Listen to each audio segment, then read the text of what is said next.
Okay, Shavua Tov, we're on Mem Hey. Yeah, Mem Hey, Amud Aleph on the top, and that's the Mishnah. So we spoke about Arava, but we didn't mamish learn the text of what Arava is all about. So we're not talking about again the Arava inside the Lulav. We're talking about the mitzvah of Arava in the Beis Hamikdash, and we do the Zecher for this on Shani Rabbah one day, and we had some talk about it before. If it's only going to say about putting it around the Mizbeach, or there's more to it, like we said, Notlin, Netila, and also Makifin. So this is the Mishnah. We got to the Mishnah now. The Gemara was referring to this Mishnah before.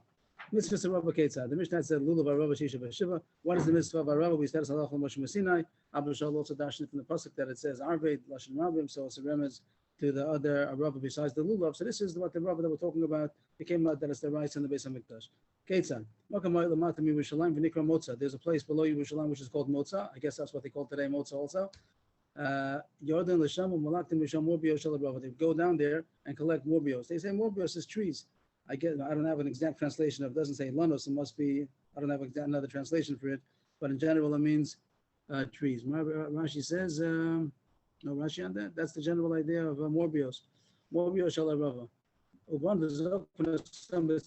bring it and stand it up, erect it on the side of the mizbech. It doesn't say how many. It doesn't say if it's all around. It doesn't say. I don't know. Somebody told me 2 on either side. Someone told me maybe 1. Maybe told me all the pictures have it all around. So I can't really say. I don't know. It says we like to go down to Matzah and bring. Yes, based on this, because it says this was the original Motza that they used to take it. So nowadays also there's a custom to go to Motza to get Aravas. But then it says here that they would come and stand it up on the side of the Mizbeach, and the head, the top of the Aravas would be bent over on top of the Mizbeach, which was very tall. The Gemara was going to say exactly how tall it might have been, but the Mizbeach alone, we know it was 9 amas tall, plus the corners also another amma. If it was by the corners, it was 10 amas tall. We'll see that coming up soon. Taku v'riu v'taku. When they did that, they blew the shofar. Tkiya, true tkiya. Rashi says because of simcha. So somebody says that. Taisha says mishum simcha. So they did tkiya, true tkiya. We'll see later on in the sugi, a couple of pages coming up, and not everybody agrees to this. But here it says they did tkiya, true tkiya when they erected or stood up the Aravos on the side of the Mizbeach. Every day of the 7 days of Sukkot, they would surround them. They would go around the Mizbeach one time, and they would say Ana Hashem Moshiana. Here it says in the Mishnah also Ana Hashem Maslichana. Interesting, because we don't do that. When we go around as the Zecher, we say Hoshana, Ana Hashem Moshiana.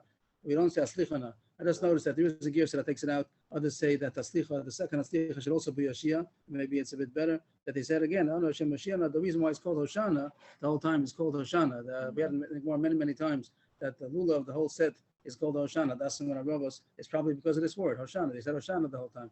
So it's something to do about Yeshua, and that the Gemara is not going to explain that. You have to hear the drushes about what is Sukkot, what does the Arbamina Marava have to do with Yeshua. But that's what they said the whole time. The Pashut Pshat is the davening for rain, and they're asking Hashem that Rav is something which is Gadol al Mayim. It's some kind of a simon about rain, but I'm sure there's something much deeper about it. Pshat, Remez, Drew Sod. But here it says that they would surround the Mizbeach every day one time, and they would say, Ana Hashem Moshiana, Aviuda Omer, Ani V'ho Oshiana. There's a question how you pronounce this word. Is it V'ho or is it V'hu? I saw a lot of discussion about this, different ways of how to pronounce it. Rashi brings down that these 2 names are 2 names of Hashem. Rashi brings down on the top Rashi that the Shem Ayin Beis, that's the 72-letter name of Hashem, is Rashi tells you how to figure it out. If you want to know what it is, you could go to Parshas Beshalach. There are 3 psukim in a row that each pasuk has 72 letters.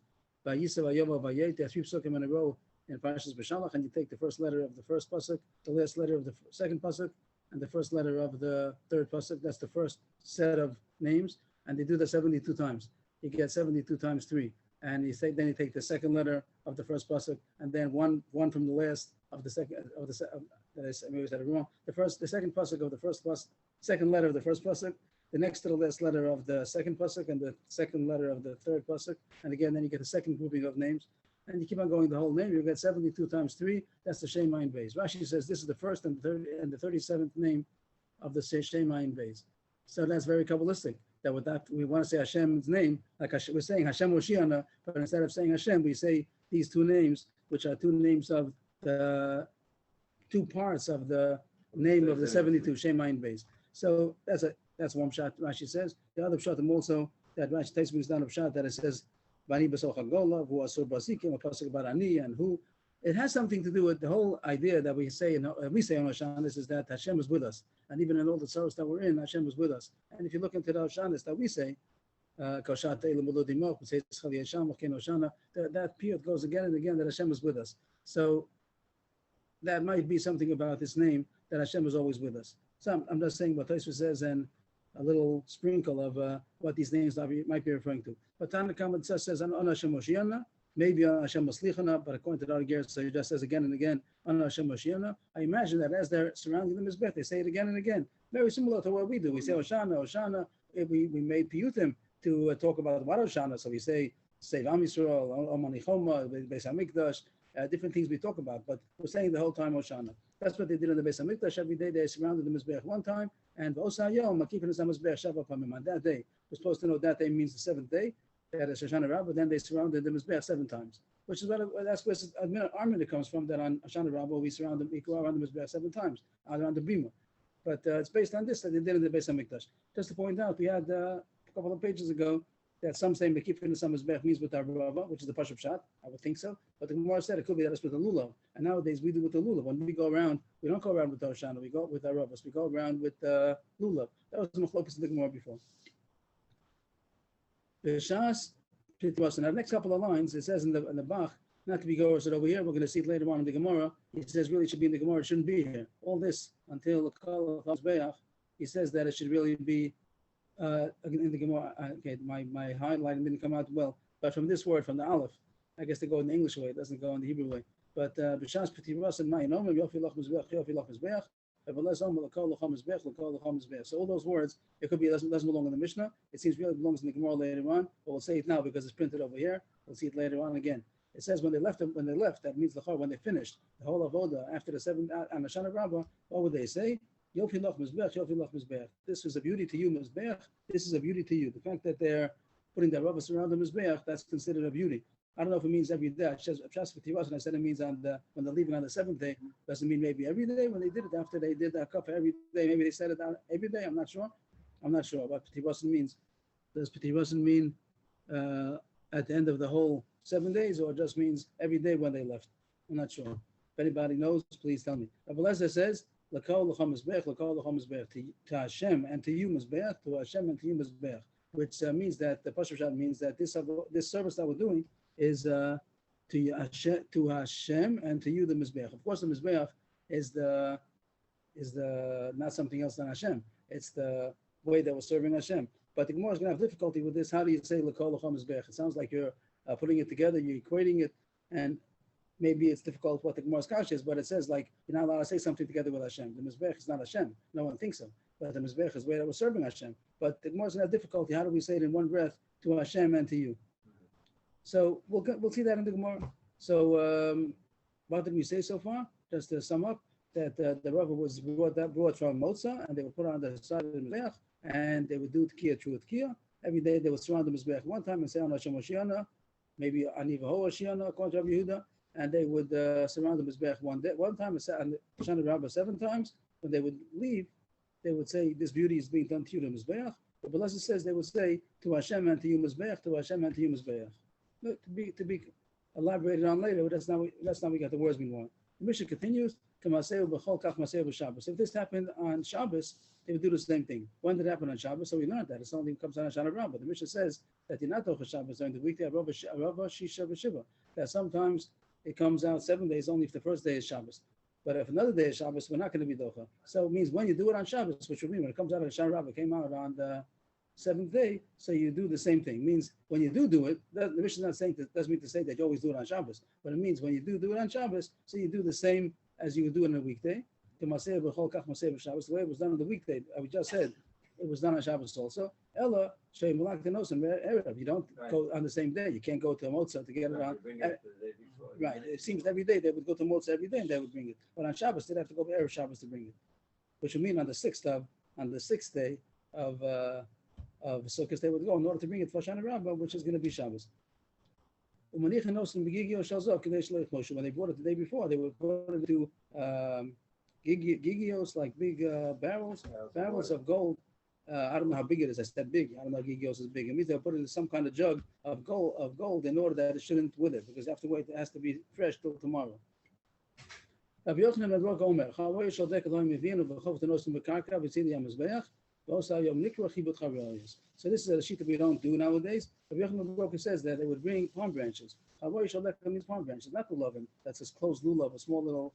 They were budding lulav. It will mean the whole big palm branch. Once it's opened up, it's called Chavoy shel dek. They would bring palm branches and they would chov tenosim b'karka. So chov tenil means that they would bang it on the karka. Either it means that they would maybe thrust it in, or means that they would bang it on the floor, similar to what we do with arava, maybe. I'm not sure. He doesn't explain why, and that the Gemara is going to talk about. We don't do anything like this. We don't have anything like this. That day was called Kibut Charoyos. Again, the Charoyos means the palm branches. Doesn't sound almost like it. Branch. What? They're hitting the branch, so that's what we do on. But he's doing it with a palm branch, not doing it with arava.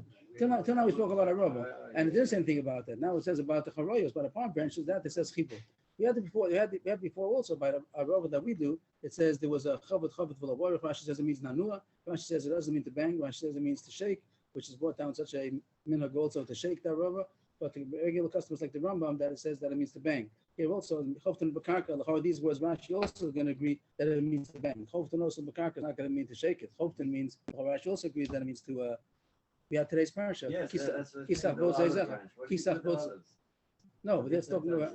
No, that's talking about you're taking the olives. You're picking the olives. Right. But this is the word chavet. That's how you do it. How do you pick olive? You you bang the tree. So the word in the Torah, the word chavot in Hebrew means to bang. It could be in Aramaic, it means something else, but here the Hebrew word chavot means to bang. So you would bang. What does bang mean? It later means like we bang the Arabs. They bang the palm branch. And it doesn't say what it's all about. What it's all about. We don't do anything like that.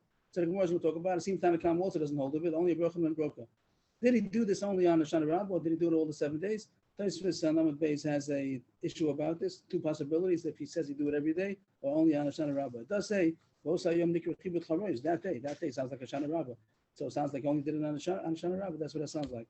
But again, we don't do that. Maybe there is something similar about our banging. But that's really based on the Gemara before that says they will chobet arava, chibut arava. Before it says chibut arava, here it says chibut charoyos. We had the word chibut arava also before when it said first by Rab and Elazar Rab Sadik. It talks about that chavot v'lavarich. Also talks about that by Tusim that they weren't model that chibut arava is docha Shabbos. I think it said.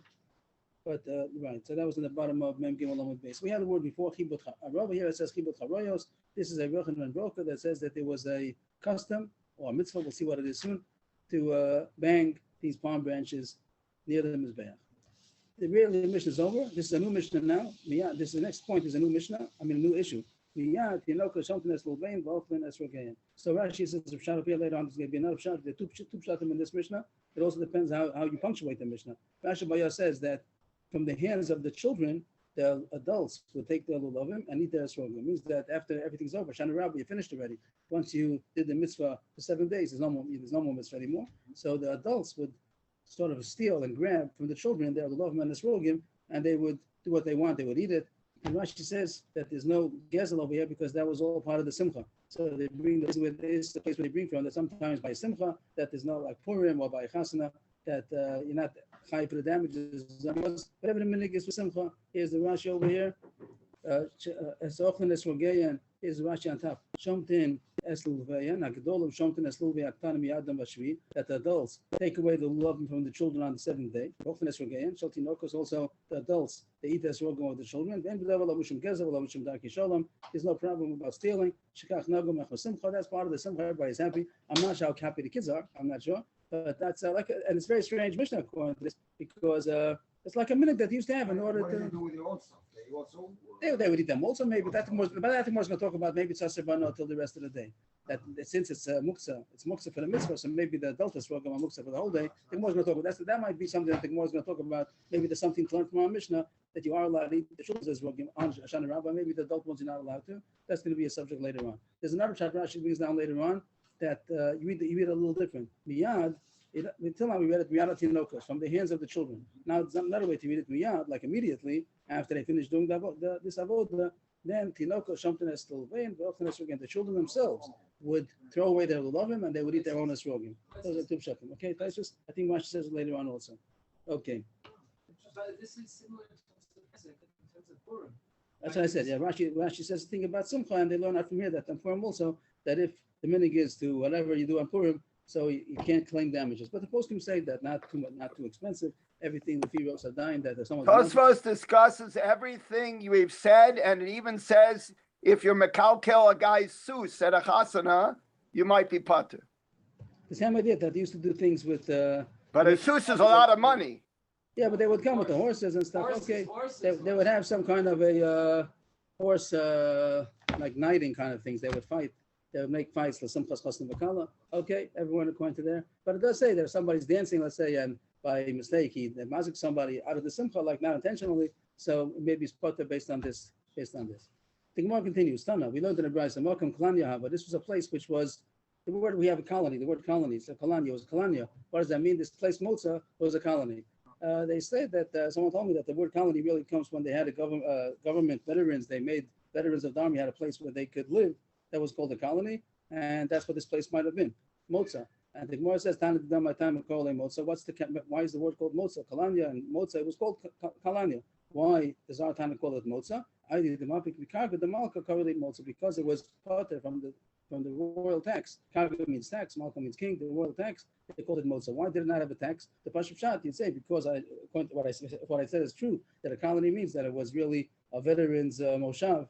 That after they finished their army service, and then they were entitled to live all together, and they didn't have to pay taxes. That's the reason. The Bartanu over here says because they used to take aravas from Motza, so the king said they put it from tax. That seems to be the Bartanu's own speculation, maybe in the Gemara. The Gemara doesn't say that. The Gemara just says that it was put from tax. That's why it's called Motza, and Motza is similar to Kalanya, which means that it's put from tax. That's the same thing. I think that's what colony is. Nowadays, the word colony became like a bungalow colony, doesn't mean anything anymore. But in those days, it might have been that it was a government kind of moshav. Okay, so the place of Motza was also Kalanya, and it was put from taxes in those times. And the point of our mission is nothing to do with all this, that they used to take the arabas from there. One was also they would bring these arabas and bring it on the side of them, stand it up on the side of the mizbeach. We learned in the Brayso, Rabos, Varukos, Ugvos, Acharas Amma, that they were many and long and tall, 11 amas. Some take out the word, some say rakos, soft. Some take out the word rabos and gvos, just have arukos. That the point is that it was 11 amas long.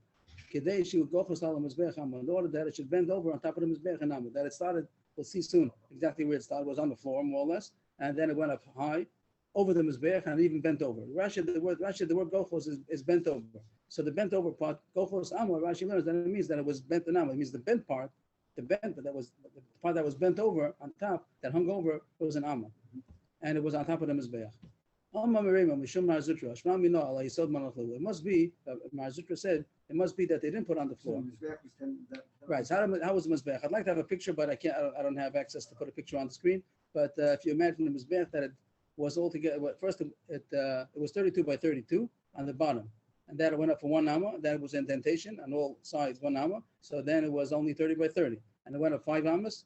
And then it went in another indentation of an amma to 28 by 28. And then it went up another 3 ammas. And the top of the mizbech was 28 by 28. What? Amos. 9 together. No, it was 11. Right. So 1, 5, and 3. 5 and 3. And then also there were chronos. Also in each corner of the mizbech there was a block, a stone that was, or not a stone, maybe cement, whatever it was, but it was an amma by an amma. So altogether, the mizbech was 9 ammas tall, plus the 4 corners happened to be another amma by an amma. So now the Gemara says that I have the picture that I showed last week. It's not so good, but maybe it will help. Thank you.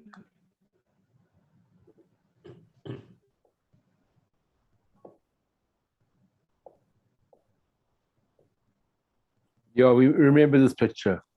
Oh, okay. So Mhm. that's Okay, so can we see where we don't see where they're standing? If you go closer, maybe the bigger. If you do it bigger, where are they standing? On the edge. on the side. On the side.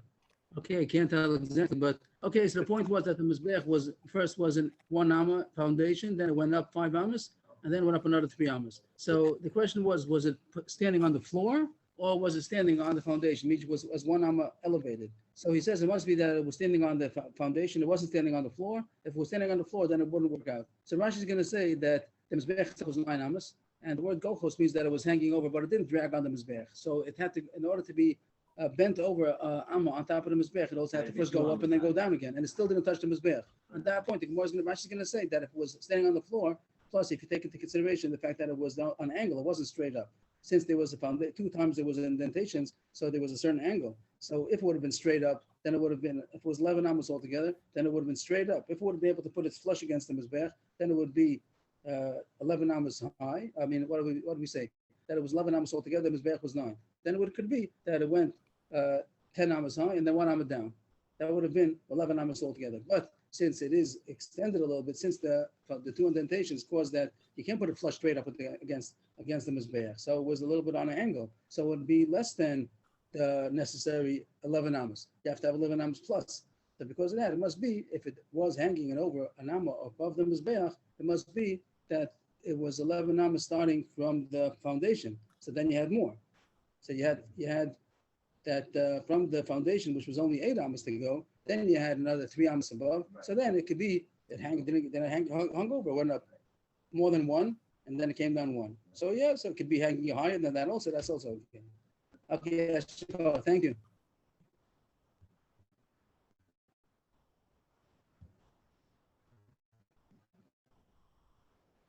So what is that? Remember said Mishuma Zutra Mina Allah Yisod Monotui. Here we could derive that it was put on top of the foundation, which was on 1 arm elevated from the ground. Because if you would to say, if it's going to enter your mind, that it was put on the floor, Mechdi, let us analyze. How big was the Mizbeach? So it brings the source where it talks about the Mizbeach. First the Mizbeach went up 1 amma, then it was indented in amma, that's the foundation. Then it went up another then it went up another 5 ammas, and then the indentation of 1 amma, that's the Sovib. Means that indentation would be where the Kohanim would walk around the Mizbeach when they would have to put Matan Damim, whatever they would be doing on that level. That was called the Sovib, the walkway of the Kohanim, that's 6 ammas off the ground. And then Allah Shalosh, then it went up another 3 ammas, and that was the rest of the Mizbeach on top, the whole 28 ammas on top, 28 by 28. And Zon Lokum Kronos, then that was the place where they put the corners on top of those. In that 28 by 28, they would put the corner blocks on each one, amma by an amma. So Rashi learns that the Cheshbon is not including the Kronos. We're not talking about the corners. They didn't put the Arobas by the corners. So you had the Mizbeach altogether was 9 ammas, 1, 5, and 3. So it was 9 ammas altogether. How are you going to get that it's an amma hanging over the Mizbeach? So Rashi explains, because the fact that you have to also, it's not straight up, these are rubbish. They're going to be pushed out because of the 2 ammas of the indentations. You have 2 times indentation. So if you put it on the floor, it's not going to have the full 11 ammas. Since you're missing the full 11 ammas, once you get to the top, you're not going to have the necessary 2 plus. You have to have 2 ammas plus. You have to have it to be able to go up an amma, going down an amma, and it still doesn't touch the Mizbeach. So it has to be more than 2 ammas. So it must be that Alalav, Shmamina, Yisod Manachlu, Shmamina. It must be that they didn't put it on the floor, they put it on Yisod, and therefore they had more than the necessary 2 ammas. Amar Abivo, my crew. Where's the reference from the pasuk that's what they did? That the robbers that they went above the Mizbeach. Amar Abivo, I'm sorry. This pasuk Shenema, Isru Chag Avosim Ad Karnos Mizbeach. So this Avosim, Rashi says that Avosim is going to mean like the thicket, the tree is called Avosim over here, and the point that Gemara wants is Ad Karnos Mizbeach. It reaches the top of the Mizbeach. I don't see exactly. Rashi also says something else. Rashi says Avosim means Ilanos. And Rashi says Israel means Hakifu, to surround. He brings the pasuk where it might mean that. And Al Kadam Mizbeach, Ad Kano Shem Kivos and Abnam Mizbeach. They went until the corners, which will hide under Mizbeach. But Rashi's pshat, he didn't say that it went over the corners. He says that on the contrary. Rashi's pshat is that it was talking about the part of the Mizbeach without the corners. He doesn't say that it was 10 altogether. He says it was 9 altogether, 1, 5, and 3. He doesn't say 1, 5, 3, and another one. Rashi's going that the height of the Arovos was not put in the corners. But the point is that it went as high as the Karen, something like that. The rush is going to be that the Ravas went as high as the Karen. That's the end of that Gemara. We spoke about the mitzvah of Arava to put it on. It was 11 ammas high, and they would put it on the foundation, and it would go above the Mizbeach, and even bent over another amma hanging before it touched the Mizbeach.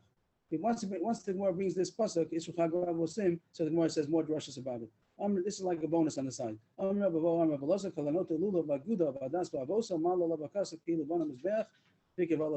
takes a lulav together with the whole binding it together with the Hashanas, with the Rava and the Hadassim, Hadas Bavosa, that would mean the Chorah Davosa means that the Hadas is tripled, like it says, Anaf Eitzavos. If you take a lulav and the Hadas, Of course, it means also the Ravas and the Esrog also. So it's going to be considered, the Torah is going to consider it a merit for you as if you built a Mizbeach and you brought a carbon on it. Why this pasuk? Shenemar, top line, on the base, Isru Chag v'avosim at Karnas HaMizbeach. So here we're going to say Isru, something about binding, like the Lashon Oser, the Oser is to bind, and that's going to be the binding of the Lulav. Avosim is going to be in the Hadas. Karnas HaMizbeach is as if you bought a carbon, the Chag, you bought a carbon on the Karnas HaMizbeach. So a drash to say that if you take the Lulav, you get a schus like you built a Mizbeach and you bought a carbon. Amar Rabbi Yirmiyah Mishum, another drash on the Isru Chag v'avosim. Amar Rabbi Yirmiyah Mishum Rabbi Shimon ben Yochai, Rabbi Yochanan Mishum Rabbi Shimon HaMechuzi, Mishum Rabbi Yochanan HaMechuzi, Allah Osa Isra L'Chag B'Achilo Shti Amar V'Kas Akilo Bana Mizbeach V'Kabal Carbon. Shenamar Isru Chag v'avosim at Karnas HaMizbeach. Another thing that the Gemara is dashing here that's going to be considered as if you built a Mizbeach and you bought a carbon. Before it was Isru Chag v'avosim, we said about the Lulav and the Hadasim. Now we're dashing to make an Isra L'Chag, to bind to the Chag with what? Achilu Shtiya. That doesn't say in the pasuk. It doesn't say in the pasuk about eating and drinking. That's going to be, we understand it by ourselves. The way to, I think, does Rashi say anything about how you see something about Achilu Shtiya? Rashi says, yeah, Rashi does say that the word Chag would mean celebrating. So Isru Chag, to bind, to combine, to attach a celebration. So what does that mean? So Rashi has two pshatim. One of them everybody knows. The other one, not so known. The first one Rashi says is that to celebrate the Chag with the Chilo Shtiya, to make a big celebration, bring a lot of food and drink during the Chag. That's called Kala Osi Isra L'Chag. The second shot everybody knows because it's called Isru Chag. What does Isru Chag come? The day after the Chag. That's Rashi's second shot. It's not muskam. It's not like definite that that's the shot. The first shot in Isru Chag means that on the Chag you make a big celebration. Someone tells you, I'm making an Isru Chag. What are you doing? Today's Yom Tov still. Yeah, on Yom Tov you do Isru Chag. But the second shot of Rashi says that you combine, you attach to the Chag, Isru Chag, that you continue, even after the Chag, you also continue celebrating like another day. So that's where the issue comes, that you should also celebrate even the day after the Chag, but also some celebration. They bring Yerushalmi, the Briach brings Yerushalmi that says, such thing is called Brod Moadaya, like the son of the Moed, not the actual Moed, the son of the Moed, Brod Moadaya. There is such a Yerushalmi Beferish, means in the Bavli, it isn't Beferish, and it's only one shot in Rashi. Rashi has two pshatim in our Gemara. According to one pshat, there's no such thing as Isru Chag, that we call the day after Yom Tov. It only means that the Chag itself you should celebrate. But according to the second pshat, it means that. So it's not clear there's such a Gemara. But the Yerushalmi does say there's such a thing as having the day after the Chag also to celebrate. The meaning is not to say Tachanan on Isru Chag, and they talk about Hesped, maybe that's not so clear. If there's a Hesped on Isru Chag, maybe there is supposed to be a Hesped Isru Chag. That's not so simple. Okay. Is it here to wear clothes? No. So we do Mayach Mission. Yeah, Michael Mission is like to celebrate something, to add on something more. Might as well read Rashi. This is let's see the Rashi.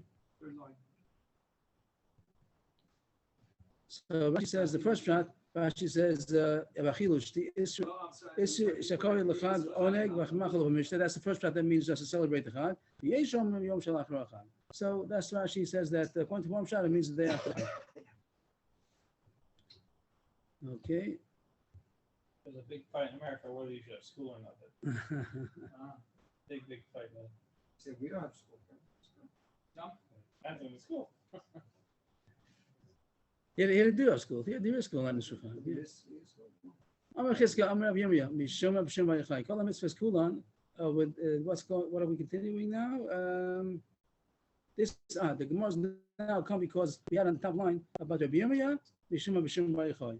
There's going to be a few now. Rabbi Yirmiyah, Mishum B'Shem Vayachai. The Chara comes with bonus because of the name. This first one over here doesn't have to do with the lulav, but it seems to be brought over here because of the name.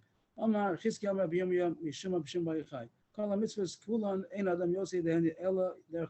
mitzvahs, only yotzi if you did it the way that it grows. Anything that's supposed to that grows, that you have to use for a mitzvah, so you have to do it in the way that it grows. So the most relevant would be by the esrog, the lulav. You have to be holding it erect. If you hold it upside down, you're not yotzi. That's where it comes from. Now, when people don't want to be yotzi in mitzvah because they want to say the bracha first, they turn it upside down. You're not yotzi with upside down esrog. So here it says you have to have right side up. Rashi also says that. Other things Rashi says about the crushing. So the boards, that's what it's talking about. The pasuk is talking about Aseh Shita Momdim. Shenemar Aseh Shita Momdim. But that's talking about the cedar wood that they used for the crushing, the boards of the Mishkan that they built the Mishkan with. So it says, Asay Shitim Omdim. So the Pashup shot, I think, is that it means it should be erect. It shouldn't be horizontal. It shouldn't be horizontal. It should be vertical. You might have made all these crushing might have been horizontal on top of each other. It says no, you should be vertical. But the more Zarshaning, Does it mean as it grows, like a kid should? I'm saying I said I just said the Pashup shot. Vertically. I just said the first Pashup. The Pashup shot, Asay Shitim Omdim means that it should be standing and not horizontal. But the more Zarshaning, that it should be standing the way that it grows. So it comes out. Rashi says that you have to mark it when you take these cedar logs, and you're shaving it down to become a board. So you have to know which was naturally the top and which was the bottom. After you cut it into a beam, you don't know which was the top, which was the bottom. So you have to mark it. You have to stand it up in the Mishkan the way it was, the way it grew. Top has to be on the top, bottom on the bottom. That's a big kiddush. The lulav and the esrog and adasim, so you say it should be right side up because you see it's upside down. But by the cedar boards, once you shaved it down, you made a board out of it, you don't know which is the top naturally. But it says, according to Rashi, that the chor should be, that's the drash over here, they all have to be standing naturally the same way that they grew. So if you had a cedar board which grew a certain way, you have to mark it when you're shaving it down to make it into a beam, that it should be right side up. We learned the Bryce like said like that before we said it. Rabbi Yirmiyah in the name of Shem Baichai. Now we see also Bryce says the same thing, that it's standing the way that it grew. Then we're going to have another couple of pshatim. We had this in Yuma also. This is quoted from Yuma, the fine ways, the same Gemara. That it should hold up its overlay, that you had gold, that it had the beams were made out of wood, and then you had gold, mitzupim zahav. So the gold should be held up by the beam, which would mean, like Rashi says, that you should have nails, whatever, some kind of way that you're attaching the golden plates to the wood. And Rashi says, well, without a possibility, you might have made that the whole thing is the same size and it fits over perfectly over the crushing, but not that it's being held up by the crushing. So it says, no, it has to be held up by the crushing. And that's how they made the crushing in the Mishkan. Another pshat in the word omdim means that it remains, not standing, but that it remains. You might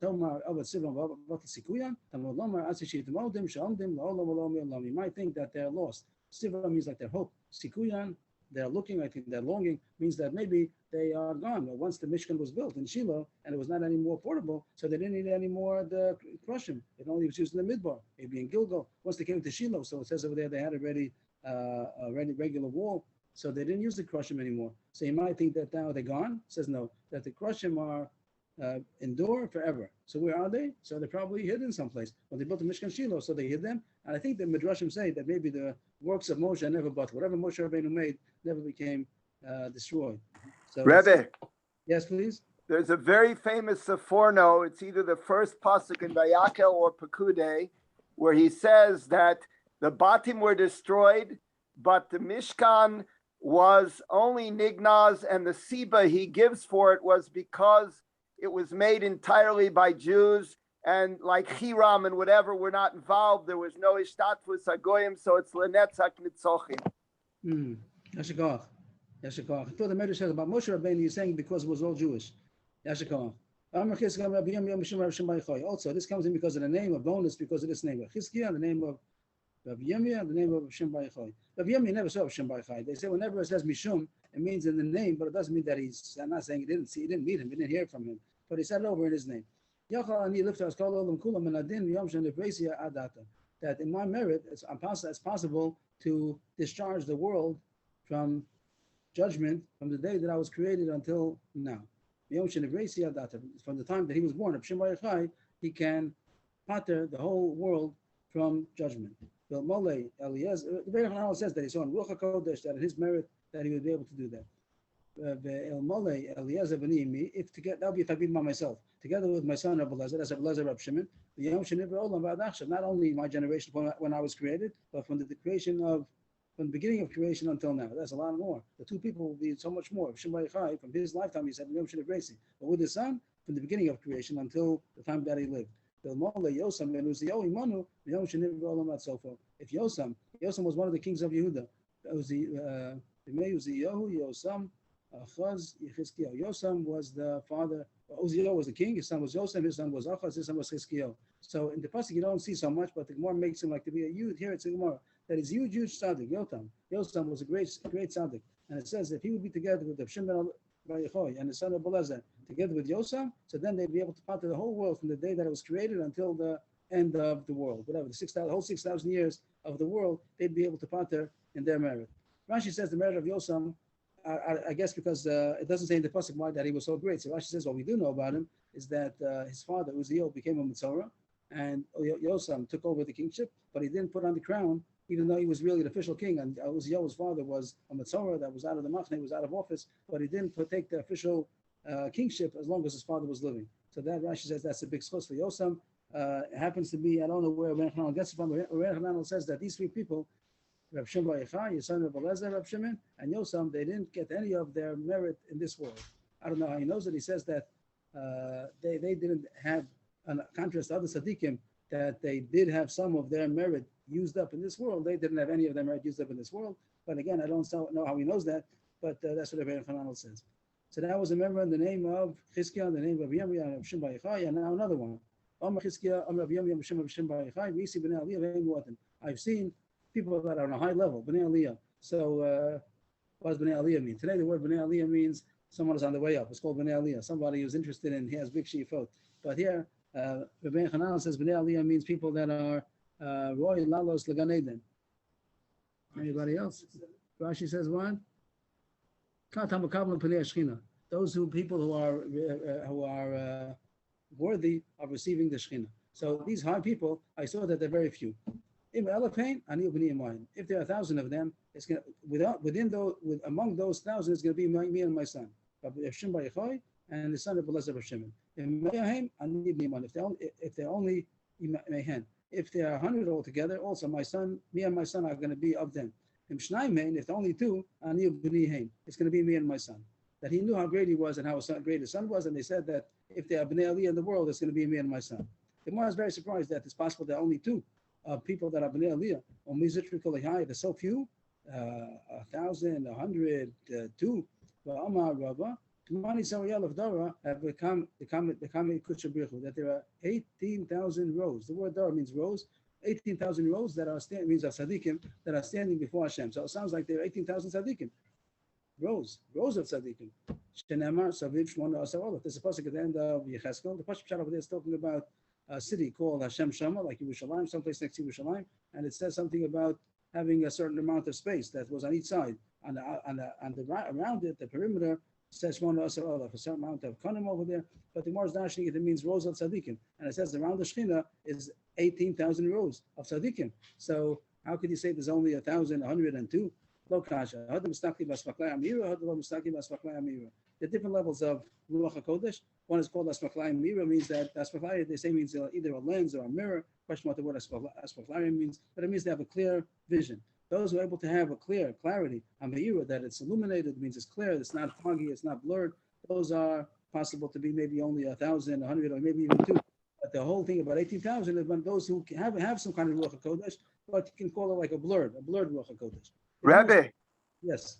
The Maharsha asked that it says Mefarish that only Moshe Rabbeinu had Ismakari HaMeira, and he answers that that's true in Nevuah.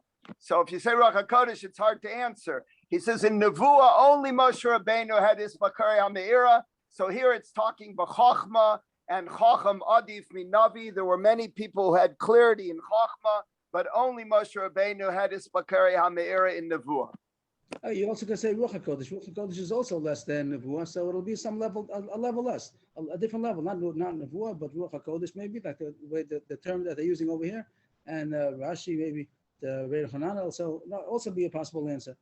Good kasha. The Gemara is even surprised at that. And that he's saying there could be there only two. There's no less than 36 tzaddikim. This is the Lamed Vav tzaddikim. Everybody knows about Lamed Vav hidden tzaddikim, but I don't know where it comes from. It doesn't say anything about Lamed Vav hidden tzaddikim. It says Lamed Vav tzaddikim. It could be when a person is hidden, they say he must be one of them, even though he's hidden. But not that it says anything about 36 hidden ones. It could be that they're very famous. But anyway, it says that the world is never less than 36 tzaddikim that are able to receive the Shekhinah. Every day they receive the Shekhinah. I don't know what it means even in this. It means in this world. In this world that they're able to receive the Shekhinah. What does that mean? I'm not sure. But it says there are 36 tzaddikim, not less. And now he's saying that they're possible that there are two. Before it says it's possible there are only two. And even if you say Aspak Layim Ira, here it says that there are no less than 36. If you talk about lost Baklamir, we said before the 18,000 rows. So we talk about Baklamir Europe. Here it says 36. So we have a couple of numbers over here. We have 18,000 rows, then we have 36. Now you have even 2. How does that come? The Gemara says, first of all, how does the Gemara know that? Shenema Ashrekel Chochi Lo, and Lo is B'Gematria close to the Shitavu. It says, fortunate are all those who hope to him. And what's the Lo? The word Lo, this word Lo is Gematria 36. So it says that people who are hoping. What does the Chochi Lo mean exactly? Rashi says, Hamachakim Lakat Shehu Keminyan Lo. Those who are waiting for that group that are Gematria of 3. So I'm not sure that it means that Ashrei, the people who are waiting for that group, I'm not sure what those words mean. But anyway, the Gemara is that there are 36 tzaddikim that are makabel the Shekhinah every day. So it must be those are the ones that are Spakla Era. And now you're saying the possible only to be 2. Lo kasha. Ha da'ili b'bar, ha da'ili below bar. The word bar, they say, means rishus, with permission. Those who come in with permission, those who come in without permission. It means 36, they're makabel Pnei Shekhinah, but they first, so to speak, knock on the door. And then, like Rabbeinu Hanan says, that the Malachim who are in charge of that, they get permission for him to come in, and then they let him come in. But those who come in without any permission, that they're at such a high level that they can come in without knocking on the door. So that's going to be, could be it's only 2. And that, Rav Shimon Bar said, it could be even only 2. There's another shot over here. Rabbeinu Hanan brings down that maybe Babar means a son. The Ali Babar, like we know, the word bar means a son. So that would mean a group of a team of a father and a son, like you had before, Shimon Bar Yochai and a son. That could be very few. It could be that many individuals, but that there should be a group of a father and a son, that the son is as big as tzaddik as the father. Maybe that's limited to only 2. But the Pashi also reads down the Pshat of Rashi that it means with permission. The Gemara continues that in the Mishnah it said where they would leave at the whole avoda of Rava. So it says they would say Yofi Loch Mizbeach, Yofi Loch Mizbeach. This is a beauty done to the Mizbeach. And then it continues also. Rabbi Elazar said Lakal Locham Mizbeach, Lakal Locham Mizbeach. And that the Gemara is bothered. They changed this word Mishatev to Mishatev. Take out one of the tufs. Mishatev. You're joining Hashem's name with something else. So the way Rashi explains, or the way the word seems, or the Gemara seems to say, is that to say to Hashem and to the Mizbeach is considered joining 2 things together. So the Gemara says you're not allowed to do that. You're not allowed to equate anything to Hashem. Like if someone's going to say, I thank Hashem and Ruvain. You're not allowed to do that. You're not allowed, you can thank Ruvain. You can thank Hashem. But you can't put it in the same breath. You can't say Hashem in the same breath as anybody else. So here, the Gemara considers even the Mizbeach, which is a chiddush to me because it's like, that's Hashem's Mizbeach. It's not something, of course it's not Hashem. But here the Gemara seems to say that's included, anything. You wouldn't be able to say Hashem and the Torah. And I love Hashem and the Torah. I would think it wouldn't be a problem because it's Torah Hashem, it's the Ratzon of Hashem. I would have thought it's not an issue. But Rashi seems to learn according to Agirsa, that's the Gemara's kasha. How could you say in the same breath Hashem and the Mizbeach? Whoever joins the name of Hashem together with something else is going to be uprooted from the world. Only to Hashem. So how could you join the Mizbeach and Hashem? Rabbi Hanan seems to say a little bit different. He doesn't say Vidavaracher. He says He changes the vav to a base, and he seems to say that you can't call anything else Hashem's name. That if you join Hashem's name to say you call something else Hashem. So to call the Mizbeach Hashem, that's if you're calling it the Mizbeach Hashem, that you're not allowed to do. So a little different according to Rabbi Hanan, the Pshat of the Gemara. But Rashi learns the kasha is how could you say Hashem and the Mizbeach in the same breath? To Hashem and to you. Right? There's a little break there. That's the idea. Is there a little break there? A little comma there? Holding of the kasha. The kasha is how could you say to Hashem and to you the Mizbeach? That was the kasha. So the more answer is Hachi Kama Lei. Lahachi Kama. Laka anachnu modim u'laka anu mishapchen.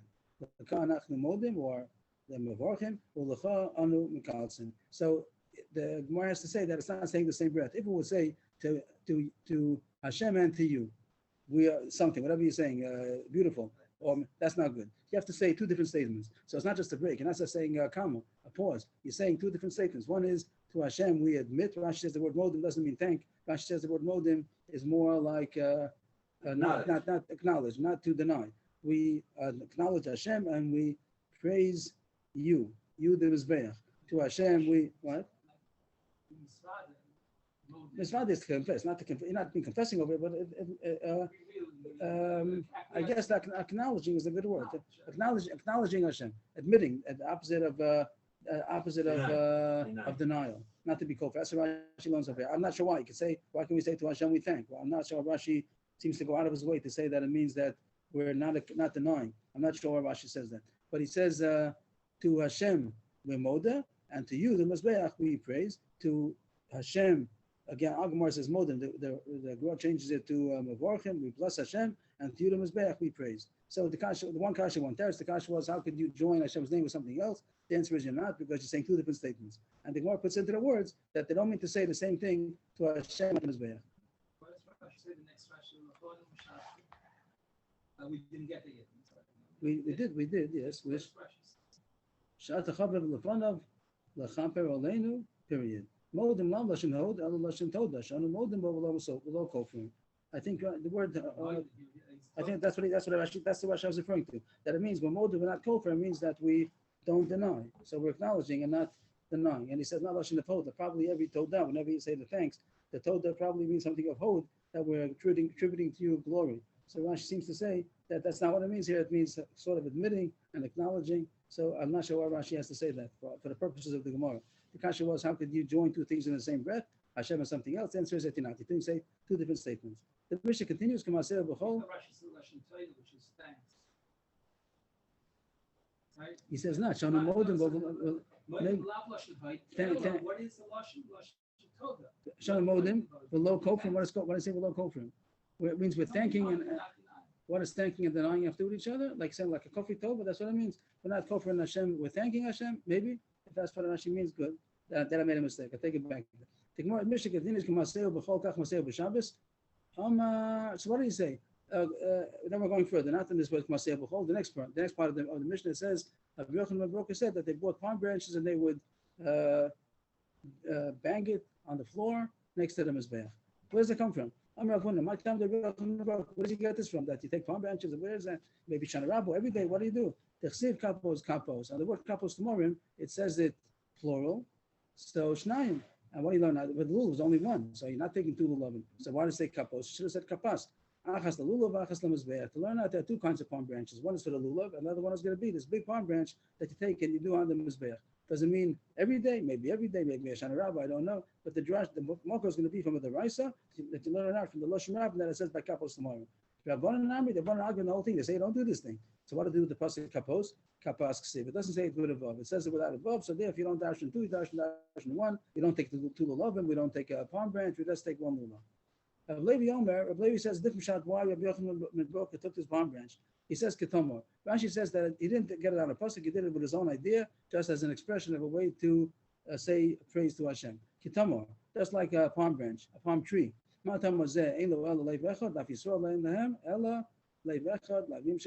like a palm branch only has one heart. They say that it means in the heart of the palm, that it just has one. It doesn't have a lot. First of all, the palm tree doesn't branch out into a lot of branches, only on the top with mushrooms. But it itself is only one, and I think that maybe that's what it's referring to, or the fact that there's one central channel inside the tree that's called the lave, that's called the heart of the palm. So just like the palm only has one heart, so to Am Yisrael has only one heart to Hashem. And Rashi says, see the Rashi over here, Levi Amar Kitamar. Time of Rabbi Yochanan Broka Labikru Nafik. He doesn't let it from a pasuk El Svara Shu Simon Yafal Kilush Shal Yisrael. He did it on his own svara. He made it a new minhag, not based on any pasuk. A way to praise Am Yisrael. You're praising Am Yisrael, that the Am Yisrael, or the expression of Am Yisrael to Hashem, you only have one heart. A palm tree is an expression of unity. So the fact that we only have one heart to Hashem, that was the expression by taking the palm branch and banging it. I'm not sure what the banging is over there. Maybe it means thrusting it on the side of the mizbeach. Maybe choftin doesn't mean that you bang it on the floor as much as thrusting the stem into the floor to put it around the mizbeach. All these palm branches. Besides that, Rav, the Chori is masking to the din of Arava. Taisha talks about maybe Yangzan Arava. He says only the palm branch. I would be surprised. The pashas would be that it means besides the palm branch also. Besides the Arava, also he did a palm branch. That's the end of the Gemara for today.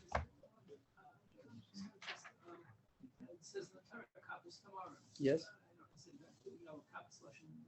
That's talking about the lulav. Over there it's talking about the lulav, but it says lashon rabim, and you only take one lulav. So why does it say kapos? So he said, there's a drasha to say you take another palm branch also. Besides the lulav palm branch, you also take another palm branch that you put by the mizbeach, and that's not a small lulav. That's going to be when it's opened up. Charoy shaldekel, it's already a big palm branch. So what's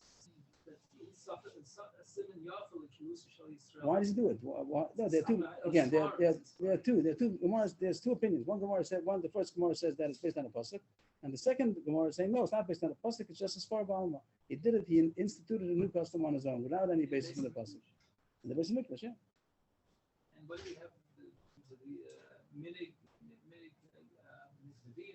That's about a rova. That's something else. That the Gemara said before. It's not talking about the Beis Hamikdash. In the Beis Hamikdash, it's going to be the Raisa. But the minute we do on Hashanah Rabbah, we take Hashanah Rabbah, we take a Rabbah. That was the question: was it be sold Nevi'im or Minig Nevi'im? But that's not the Raisa.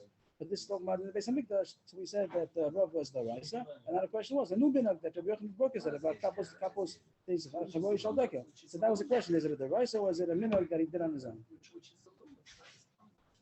It's the same tree, but there's in the tree you could have a lulav, which is someplace on top of the tree when it starts growing. Then you have the big palm branches that open up. It's called Chavoi Shaldeka. And it's not a mitzvah. Lulav is going to say that it's something you put on the side of the mizbeach.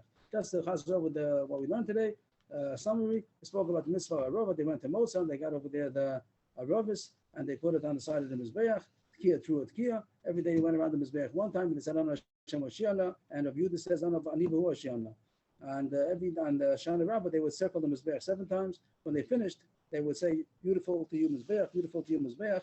But Blessed says they said to Hashem and to you, Mizbeach, which the Gemara just finished explaining. It doesn't mean in the same breath. To Hashem, we thank, we admit, we moda, and to the Mizbeach, we are praising. Afterwards, it says that whatever they did on the weekday, when it came on Shabbos, Shana Rabbah did the same thing, but of course couldn't cut it down on Shabbos, so they did it before Shabbos, put it into golden bowls that it shouldn't wither. Rabbi Yochanan Broke had the minhag about Chavoi Shaldekel, which the Gemara said now, is it the Raisa or is it a Mezon minhag? And they put it on the side of Mizbech, was called Chibut Charoyos. The Mishnah ended off also about the Tinokos. We'll see later on. Doesn't mean that the adults ate the children's esrogim, or Rashi not a pshat. That Tosha says that the children ate their own esrogim. We'll see more about that later on. The Gemara says that it's called Klani or Mozart. They didn't pay taxes over there. They were 11 amas tall, and they would be hanging over the Mizbech 1 amma. Rashi said, and the Gemara makes a cheshbon. There had to be that it was standing on the yesod, not on the floor, because then it would have been dragging on top of the Mizbech. It had to be hanging over without touching. So it had to be that it was elevated more than 2 amas. It was, when it came to the top, it had more than 2 amas. What did it say? It had more than 2 amas in order that it should be able to go up more than an amma before it came down another amma. That's how you had Kochos Alam Mizbech amma. The Gemara made a drash that the source of this was the source of Remez was what it says about Adkanus HaMizbeach. After that, the Gemara had a couple of drushes about this pasuk. Some say that if you take a lulav together with Adasim, it's either you brought a little to Mizbeach and brought a carbon, and also about what was the second drasha? If someone makes Isur L'Chag, we said over there either means that he makes celebration on the Yom Tov, or it means the day after the Yom Tov that he makes the extra celebration.